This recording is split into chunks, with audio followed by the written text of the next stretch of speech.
உன்னதமான தேவனுக்கு துதியும் கனமும் உண்டாகட்டும். இந்த நாளுக்கான ஆதார வசனங்கள் ஜெபிக்க சங்கீதம் 91:1 உன்னதமானவரின் மறைவில் இருக்கிறவன் சர்வ வல்லவருடைய நிழலில் தங்குவான்.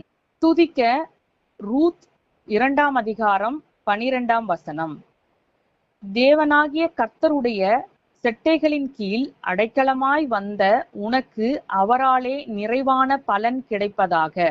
பரிசுத்தத்தில் மகத்துவம் உள்ளவரும் உன்னதமும் உயர்ந்த தேவனுமாயிருக்கிற கர்த்தரை நாம் துணையாக கொள்ளும் பொழுது இவ்வுலகத்தின் எந்த காரியமும் நம்மை அச்சுறுத்தவோ கலங்க செய்யவோ முடியாது.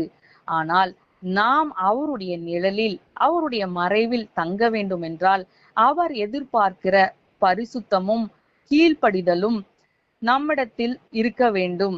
ஆகவே இந்த நாளில் நாம் கர்த்தருக்கு பயந்து பரிசுத்தமாய் உண்மையாய் அவர் எதிர்பார்க்கிறபடி வாழ வேண்டும் என்று நாம் நம்முடைய வாஞ்சையை கர்த்தருடைய சமூகத்தில் வெளிப்படுத்தி கர்த்தர் நம்மை சுத்திகரித்து அவருடைய சமூகத்தில் என்றும் நாம் தங்கியிருக்கும்படிக்கு கர்த்தர் நமக்கு கிருபை செய்ய வேண்டும் என்று அதற்காக காத்திருந்து ஜெபிக்க வேண்டும்.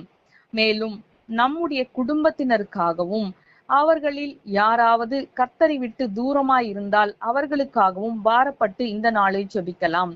கர்த்தர் விரும்புகிற பரிசுத்தத்தை நம்முடைய வீட்டில் கர்த்தர் கட்டளையிட வேண்டும் என்றும் எந்தெந்த காரியத்தில் விட்டு நாம் விலக வேண்டுமோ அவைகளை நமக்கு உணர்த்தி கர்த்தர் நாளுக்கு நாள் நம்மை சுத்திகரித்து அவருக்கு ஏற்றவர்களாய் நம்மை தகுதிப்படுத்த வேண்டும் என்றும் இந்த நாளில் ஊக்கமாய் கர்த்தருடைய பாதத்தில் காத்திருந்து ஜெபிக்க வேண்டும்.